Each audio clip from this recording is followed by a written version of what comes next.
Makanan khas Semarang. Bismillahirrohmanirrohim. Assalamualaikum warahmatullahi wabarakatuh.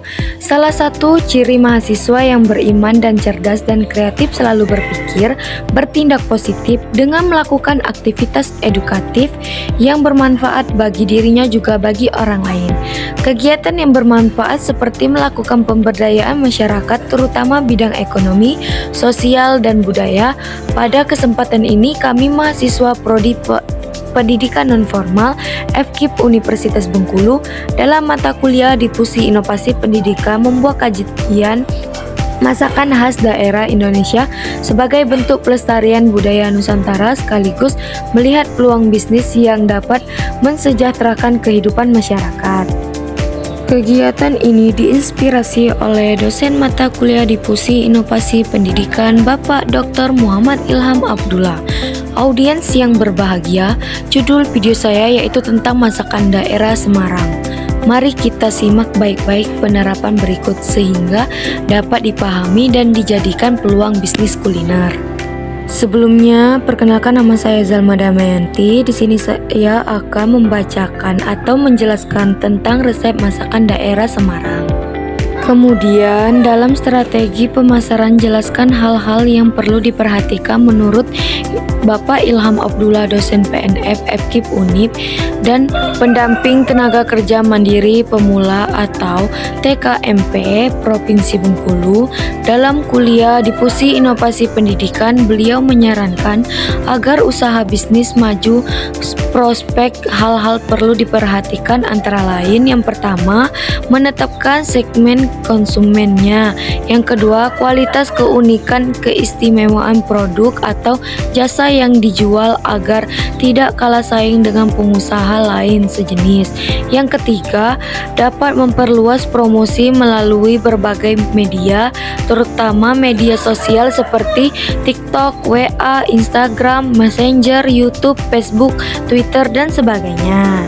Lalu, menjalin hubungan baik dengan mitra pemasok bahan baku keperluan produk seperti distribusi agar tidak kehabisan yang menyebabkan produk terputus. Yang keenam, mengenal biaya yang diperlukan dalam menjalankan bisnis antara lain biaya produksi kuliner, biaya operasional, biaya promosi, biaya pemasaran, dan lain sebagainya. Yang ketujuh, mencari lokasi yang strategis di mana banyak produk yang menjadi konsumen. Yang kedelapan, pengusaha kuliner harus membuat kas catatan pemasok dan pengeluaran serta saldo pengeluaran bisnis agar keuangan dapat terkendali. Yang pertama itu resep tahu gimbal khas Semarang. Bahan-bahan: 5 buah tahu goreng, 5 buah cabai rawit, 2 siung bawang putih, 2 sendok makan kacang goreng, sedikit cuka, 1 sendok makan petis udang, 2 batang seledri, iris halus bawang merah goreng, kecap manis, kol mentah. Selanjutnya, bahan untuk membuat gimbal udang: 100 gram udang kecil-kecil, 150 gram tepung beras, 2 siung bawang putih, 1 sendok teh ketumbar, 1,5 sendok teh jinten, 1 butir kencur, 2 butir kemiri, 8 minyak kelapa secukupnya. Cara membuat tahu gimbal. Yang pertama, gimbal udang. Tumbuk bumbu halus seperti bawang putih, ketumbar, jintan, kencur, kemiri, dan garam. Campurkan dengan tepung, tuangkan beberapa sendok air, aduk-aduk adonan. Yang kedua, campurkan dengan udang dan goreng tipis-tipis di pinggir wajan sampai kering. Yang ketiga, kuah tahu gimbal. Ulek bawang putih, cabai, dan kacang. Tambahkan dengan petis, udang, cuka, dan kecap. Yang keempat, aduk-aduk dengan beberapa sendok air matang, aduk dan cicipi. Yang kelima, penyajian. Tata tahu di atas piring saji, tambahkan dengan tahu gimbal, irisan kol, dan siram dengan kuah. Yang keenam, taburi dengan bawang goreng dan irisan seledri, sajikan.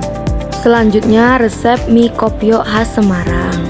Bahan-bahannya yang pertama 500 gram mie kuning segar, 100 gram toge, 10 buah tahu sumedang goreng, 4 buah lontong potong-potong kuah, 5 siung bawang putih parut, 10 buah cabai rawit merah, 5 sendok makan kecap manis, 1 sendok teh merica bubuk, 2 sendok teh garam. 750 liter air matang, bawang merah goreng, seledri cincang, kerupuk gendar. Cara membuat mie kopiok Semarang. Yang pertama, seduh mie dengan air hangat hingga larut minyaknya lalu tiriskan. Yang kedua, seduh tauge dengan air panas hingga layu dan tiriskan. Yang ketiga, goreng kembali tahu hingga agak kering lalu potong-potong kasar. Yang keempat, kuah. Gerus halus bawang putih dan cabai rawit. 5. Campurkan dengan bahan-bahan lain hingga rata. Yang keenam, penyajian. Susun mie kuning, tauge, tahu goreng di dalam piring cekung.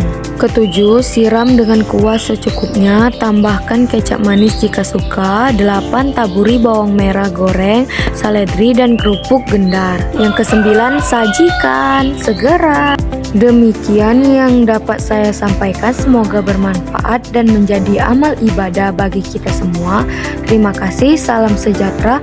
Wassalamualaikum warahmatullahi wabarakatuh. Thank you, bye-bye.